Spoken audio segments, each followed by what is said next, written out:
ஒன்று கூடியிருக்கும் மக்களே, தலைவர்களே, மத தலைவர்களே, முன்னாள் போராளிகளை, ஊடகவியலாளர்களே, அனைவருக்கும் வணக்கம். இலங்கை காங்கிரஸ் கட்சி தேசிய தலைவரால் அடையாளமான வீடு சின்னத்தின் கீழ் ஒழுங்கமைக்கப்பட்டு வழிநடத்தப்பட்டோடு அவர்களது அரசியல் முறை செய்யப்பட்ட காலத்தில் இருந்து இது உருவாக்கப்பட்டுவிட்டது. அவர்கள் இருந்த போதே இது தேர்தலில் அவரது அரசியல் குரலுக்காக உருவாக்கப்பட்டது என்பது நிறுவனமாக்கப்பட்டது. ஆனால் காலம் விட்ட கோலம் 2009 வெள்ள வெள்ள விசைகள் ஒன்றன் பின் ஒன்றாக நமது கட்சியில் ஊடுருவல் தொடங்கியது உங்களுக்கு தெரியும். ஒரு விசையின் ஊடுருவினால் மீண்டும் அந்த எடுத்து வருவது அனைவரும் பூட்டி வருவது அனைத்தும் விசைகளாகத்தான் இருக்குமே தவிர அது ஒரு தேசியத்தை காப்பதற்காக இருக்காது என்பது இன்று நிறுவனமாகி இருக்கிறது. அன்று 2020 தேர்தலில் மாவை சீனிவாசராஜா திட்டமிட்ட வகையில் தோற்கடிக்கப்படுகிறார். திருமதி ரவிராஜ் திட்டமிட்ட வகையில் தோற்கடிக்கப்படுகிறார். அவர்களால் ஏற்கனவே ஊடுருவல் செய்யப்பட்டு ஒற்றர்களால் தமிழகத்தை காட்டிக் கொடுக்கும் அமைப்புகளால் ஊடுருவல் செய்யப்பட்டு தோற்கடிக்கப்படுகிறார்கள். தோற்கடித்த பின்னர் நடந்தது என்ன? அன்று அந்த தேசிய பட்டியல் வழங்கப்பட வேண்டியது முறைப்படி நியாயப்படி மாவை சீனிவாசராஜா அவர்களுக்கு அவர்கள் கட்சியின் தலைவர். எனவே அவருக்கு தான் அது வழங்க வேண்டிய தேவை. நிர்வாக ரீதியில் சகல வகையிலும் இந்த தமிழக கட்சியை கட்டமைப்பதற்காக வழங்கப்பட வேண்டிய முதலாவது நபராக அவரால் அடையாளப்படுத்தினார். ஆனால் இவர்கள் என்ன செய்தார்கள் என்பது உங்களுக்கு தெரியும். தங்களது சட்ட கைகரவாதத்தின் கீழ் அங்கு அந்த பதவி சட்ட விரோதமாக தலைவருக்கு தெரியாமல் தலைவருடன் கலந்துரையாடாமல் திட்டமிட்ட வகையில் ஒரு விசையாக பறிக்கெடுக்கப்பட்டு எந்த விதத்திற்கு உதவான ஒரு நபராக வழங்கப்பட்டது.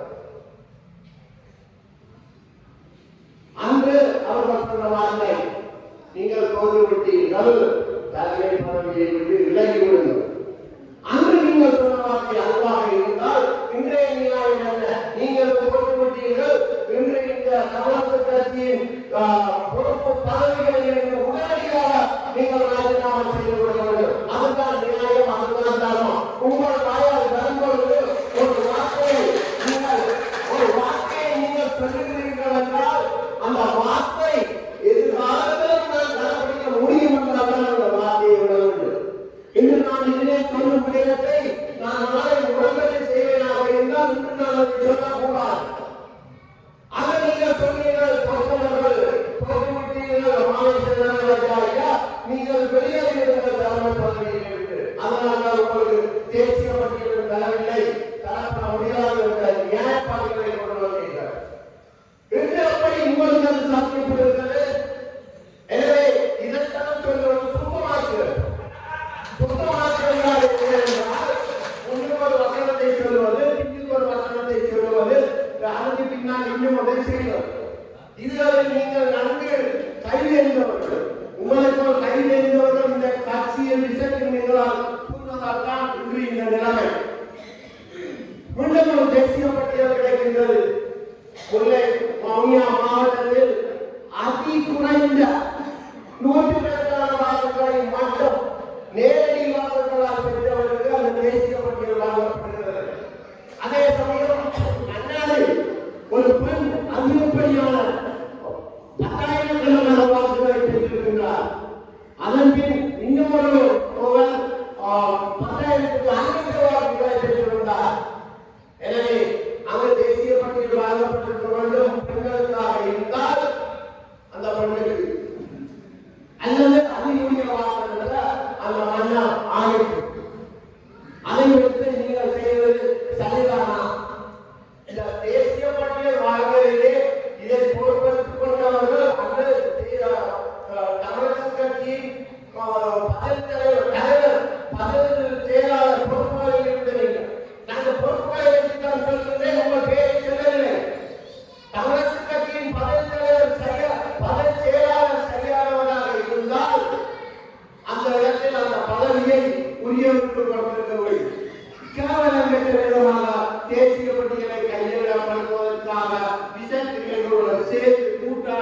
இன்று ஒரு கட்சியை கேவலமான நிலையை கொண்டு கொண்டிருக்கிறீர்கள். இதற்கான தண்டனை உங்களுக்கு வரலாறு கற்பிக்கும். நாளை நீங்கள் துரோகம் செய்தவர் துரோகிந்தார் என்பதை இந்த வரலாறு உங்களுக்கு நிரூபிக்கும். அவருடைய கட்சியில் நடந்தது என்ன? அன்று மாலை ஸ்ரீநாதராஜா ஐயா தேசிய பட்டியலை யாருக்கு கொடுப்பது என்று ஒருவரை வளர்ச்சி கொண்டிருக்கிறார். ஆனால் தேசிய பட்டியல் அங்கு எழுதப்பட்டு கையெழுத்து வைக்கப்பட்டு சிவராஜசிங்கம் செயலாளர் வழங்கப்பட்டு விட்டது. அதை பற்றி தங்களுக்கு தெரியாது. இந்த விடயம் மத்திய குழு வந்த பொழுது ஒரு விஷக்கிருமிக்கு எதிராக சகல குரல் கொடுத்தோம். அன்றைய உங்களை வெளியேற்றி இருக்க வேண்டும். வெளியேற்றி இருந்தால் இன்று இந்த காட்சி மீட்கப்பட்டிருக்கும். சகல ஒட்டுமொத்த மத்திய உறுப்பினர்களும் ஒற்றுமையாக அந்த ஒரு நபரை நோக்கி குற்றம் சாட்டி அந்த நபர் செய்வது தவறு என்று சொல்ல அது வழிநடத்திய சிறிதானே. ஆனால் கையெழுத்து வைத்தவர் சிவராஜசிங்கம் தண்டனைக்கு உட்படுத்தப்பட்டார். செயலாளர் பதவியிலிருந்து நீக்கப்பட்டார். எனவே இந்த காட்சி படிப்படியாக மெல்ல மெல்ல விசைப்பிள்ளைகளால் உருவாக்கப்பட்டது.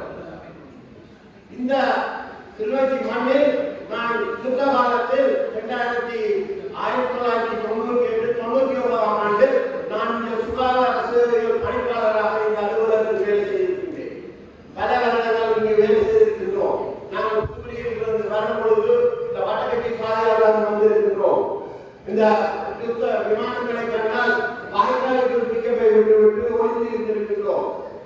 எனவே நாம் அன்றைய இருந்திருக்க வேண்டியவர்கள் இன்று தப்பி இருக்கின்றோம் என்றால் அது ஏதோ ஒரு கனவு செய்ய இப்படியான நேரங்களில் அநீதியை கேட்பதற்காக விட்டிருக்கின்றது என்று நான் நினைக்கிறேன்.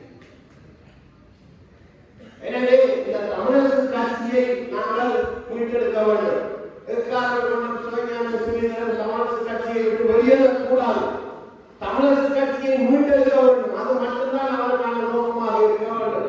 அவருக்கு இந்த மக்கள் உட்பட சகல நாங்கள் உறுதியாக நிற்க வேண்டும். நீங்கள் சொன்னீர்கள் செய்தி, அதாவது தமிழரசு கட்சியின் முடிவுகளுக்கு மாறாக செய்தால் சட்டம் பாய் என்னையா உங்களோட சட்டம் என்னையா உங்களோட சட்டம் உங்களுக்கே அந்த சட்டத்தை கடைபிடிக்க தெரியாது. தமிழரசு கட்சியின் ஜாப்பு விதிகளை மீறி எத்தனை தடவைகள் நீங்கள் செயல்பட்டிருக்கிறீர்கள். தமிழரசு கட்சியில் எடுக்கப்படாத முடிவுகளை எத்தனை தடவை நீங்கள் சொல்லியிருக்கிறீர்கள். விடுதலை போராட்டம் எங்களது ஆயுத போராட்டம் உங்களுக்கு பிடிக்கவில்லை என்று சொல்லியிருக்கிறீர்கள். உங்களுக்கு பிடிக்கவில்லை என்றால் உங்களுக்கு பிடிக்காத போக வேண்டும். எங்களுடைய கட்சியை ஒருங்கிணைக்க வேண்டும். எங்களது கட்சியை நீங்கள் ஒருங்கிணைப்பதற்காக உள்ளே வந்தீர்கள். அதான் உண்மை. ஒற்றர்களாக சர்வதேச ஒற்றர்களாக இன்றைய இலங்கை அரசின் ஒற்றர்களாக நமது கட்சி ஊடுருவப்பட்டிருக்கிறது. இன்று இதான் நிதர்சனம். இதில் இருந்து எப்படி இந்த கட்சியை மீட்டெடுப்பது என்பது உங்களது கைகளில் உள்ளது. சரியாக சொல்ல போனால் இந்த கிளிநொச்சி ரோட்டை தாண்டி இந்த விசக்கிருமிகள் போகக்கூடாது. ஒவ்வொரு குடும்பங்களுக்கான கடமை அது. இந்த கிளிநொச்சி ரோட்டால் அவர்கள் போகக்கூடாது. போக விடுவீர்களாக இருந்தால் அவர்கள் இந்த வட மாகாணத்தில் கிழக்கு மாகாணத்தில் எங்கேயுமே இனிமேல் தமிழரசு கட்சியின் கூட்டம் வைக்கக்கூடாது. தமிழரசு கட்சி பொதுக்குழுவாக கூடிய பொழுது பொதுக்குழு கலைக்கப்படுகிறது. சகல பதவிகளும் கலைக்கப்படுகிறது. கலைக்கப்பட்ட பின் அடுத்த பதவியேற்புக்காக நாங்கள் காத்துக் கொண்டிருக்கிறோம். அப்போது திடீரென வழக்கு பாய்கிறது.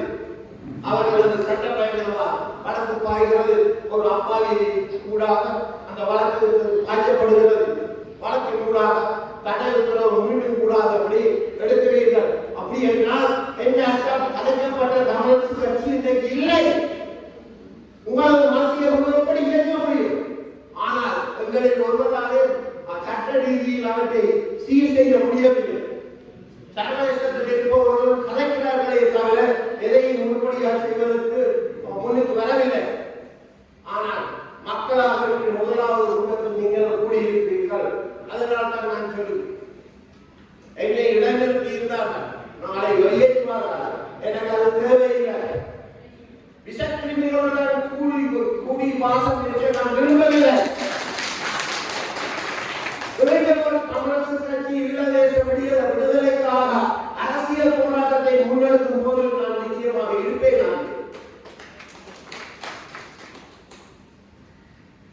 இதுதான் நிலப்பாடாக இருக்கின்றது. கடந்த வந்து கடைசியாக தமிழரசு கட்சி தலைவர் மாவை சீனான் அவர் வெளியேற்றவர். ஏன் கடைசியாக இருந்த ஒரே ஒரு தேசிய வாதத்தின் ஊடான தலைவராக அவர் மட்டும்தான் இருந்தார். அவரை வெளியேற்றினார்கள். இன்று மீண்டும் அந்த இடத்துக்கு தமிழரசு கட்சி உறுப்பினர்களால் பொதுக்குழு தெரிவு செய்யப்பட்ட ஸ்ரீதரன் அவர்களை அந்த இடத்துக்கு போகக்கூடாமல் சட்ட பயங்கரவாதம் தடை செய்திருக்கின்றது. உண்மையை நீங்கள் ஏற்றுக்கொண்டால், நீதியை நீங்கள் ஏற்றுக்கொண்டால், இப்பொழுது இருக்கும் இந்த பதில் தலைவர் பதில் செயலாளர் எவருமே இந்த கடமையில் இருப்பதற்கு தாங்கியவர்கள். உங்களுக்கு திராணி இருந்தால் எமது பொறுப்பை கூட வருங்கள். நீங்கள் வழிநடத்திய இந்த வழக்குகளை தீர்மானங்கள் அதிலிருந்து பொறுப்புகளை கூட வருங்கள். அதிலிருந்து எவரும் தலைவனாக வரலாம். அங்கே எதுவுமே பொறுப்பில்லாத ஒரு குழந்தை காம்பு வந்தால் கூட அங்கே அந்த கட்சி ஒழுங்காக நடைபெறும். ஏனென்றால் கட்சி என்றால் அனைவரும் சேர்ந்தெடுக்க முடிவு. ஒரு கட்சிக்கான நிகழ்ச்சிகள் நடத்தப்பட வேண்டும். ஒரு பொது கூட்டம் அது சாதாரணமாக ஒரு சும்மா ஒரு கூட்டுறவு சட்டம் கூட்டத்திலே உள்ள நடைமுறை ஒரு கூட்டம் கூடுவான நிகழ்ச்சிகள் அந்த நிகழ்ச்சி நிரலின் பயிலும் கூட்டம் நடத்தப்படும். அந்த நிகழ்ச்சி நிரலில் தற்செயலாக புதுவிடிகள் வேண்டிய விடயங்கள் கலந்துரையாடப்பட்டால் கலந்துரையாடப்படலாம், முடிவெடுக்கப்பட முடியாது. அந்த முடிவு அடுத்த கூட்டத்திற்கு நிகழ்ச்சிகளுக்கு மாற்றப்பட்டு முடிவெடுக்கப்பட வேண்டும். ஆனால் நீங்கள் என்ன செய்கிறீர்கள்? ஒவ்வொரு முக்கிய விடயங்கள் பிரேமதாசாவுக்கு நீங்க வாக்களிக்க போறீங்க, நீங்க அங்க போய் பட்டி வேண்டிட்டீங்களோ இன்னும் உங்களுக்கு தெரியாது. ஆனால் அந்த விடயத்தை நிறைவேற்றுவதற்காக நிகழ்ச்சி நிகழ்வில் இல்லாத விடயத்தை அன்று முக்கியமான ஒருத்தர் இல்லாத இடத்தில் நீங்கள் இருக்கிறீர்கள். நாங்கள் இவருக்கு தான் ஆதரவு தமிழரசு கட்சி உயர்த்தி கையெழுத்திடுவீர்கள். என்ன நீங்கள் எங்களது யுத்தம் நடைபெற்ற போது இந்த மண்ணில் இல்லை. அங்கு ஒருத்தர் ராஜபக்ச கிளர்ச்சியோட ராஜபக்ச பொம்மனியோட கூடியிருந்து சின்னங்களோட எலெக்ஷன் பெற்றோரா. சரி, நீங்க வந்தா கூட நீங்க என்ன செய்ய வேணும்? சரி, எங்களை கட்சியில் 5 வருஷம் விசுவாசமா பயணிக்க வரும். அதுக்கு பிறகு மெல்ல மெல்ல நீங்க உள்ளே தீர்மானங்கள் எடுக்கலாம். அதையே சொல்லுங்க மாமையா தர்மநாயகராக இறங்கிப்போம். அந்த மனுஷன் தானே கொண்டு வந்தது.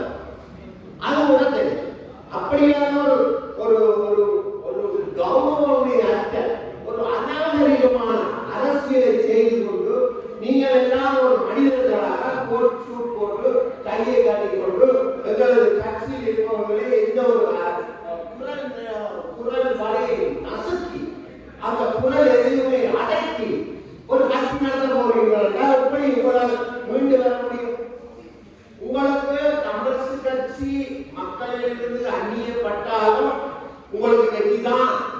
அது உங்களுக்கு தெரியும். இன்று இந்த தமிழரசு கட்சியிலிருந்து ஸ்ரீதரன் கடைசியாக ஒரு 18-20 பேரை தூக்கி எறிஞ்சாரு. ஸ்ரீதரனை உடனடியாக தூக்கி எறிய வேண்டும். ஏனென்றா அந்த ஒன்றுதான் மிச்சம் இருப்போம். இனி இருப்பது தெரியும். அவன் எல்லாத்தையும் தூக்கி எறிந்து விட்டு உங்களுக்கு தேவை நீங்க சொல்வதை போமாய்கள். அப்படியான ஒரு கட்சி இருந்தால் நீங்க எதையும் செய்து கொள்ளலாம். தேசிய ஆட்சி எடுக்கிறீர்கள், சொல்லுவீர்கள், அதுக்கு பின்னால் நாம் எல்லாரும் போகிறீர்கள். இதுல எல்லாம் இருக்கக்கூடிய நிலையில் மக்கள் இல்லை. மக்கள் இதிலே ஒதுங்கி இருந்து பார்வையாளர்களாக பார்க்கிறார்கள் என்பதுதான் என்னுடைய கவலை. நான் எத்தனையோ விடயங்களை எதிர்த்து சொல்லியிருக்கிறேன். ஆனால் ஒருத்தருக்கு கூட நான் சொன்ன கருத்தை எதிர்த்து சொல்வதற்கு திராணி இல்லை. இன்று நான் சொன்ன கருத்து கூட எவனாவது வந்து திராணியுடன் எதிராக அழைக்க மாட்டார். உள்ளதை சொல்வதற்கு நாங்கள் பயன்படுவோம். நாங்கள் அப்படியான மண்ணில் இருந்து வந்தவர்கள், அடங்கா தம்பல் கனி மண்ணின் அழகா தம்பல் எங்களை அழைக்காத நினைக்கக்கூடாது. அழக போவதும் இல்லை. உங்களது சட்ட மேம்பாட்டின் மூலம் 25 உளவியலாளர்களை இன்று வழக்கு தாக்கல் செய்து உணர்த்தி இருக்கிறார்கள். இன்று மொத்தம் உளவியலாளர்கள் இங்க வந்த காணே அப்ப 25 உளவியலாளர்கள் அணிஞ்சிட்டாங்கன்னு நான் நினைக்கிறேன். அதோட நீ இருக்கிற கட்சிக்கா எல்லாரையும் அடைச்சிட்டு நீங்கள் தனியாட்சி நடத்தலாம் நினைச்சா கடைசியா கிளிநொச்சி மண்ணில ஒரு தனி ஆபீஸை வச்சுக்கொண்டு தமிழரசு கட்சிகளுக்கு ஓட்டை போட்டுட்டு உங்களுக்கு பின்னால் வந்த கிளினியை கூட்டி கொண்டு அவ்வளவுதான் நடக்கும். ஆனால் அது கூட எங்களுக்கு சாத்தியமானது அல்ல. இந்த வீட்டு சின்னமலை தமிழரசு கட்சி மீண்டெடுக்கப்பட வேண்டும், மீள் அமைப்பு செய்யப்பட வேண்டும், மீள் தலைமைகள் உருவாக்கப்பட வேண்டும், பொதுக்குழு கூட்டப்பட வேண்டும். இதை நோக்கிய போராட்டத்தை நாம் முன்னெடுத்து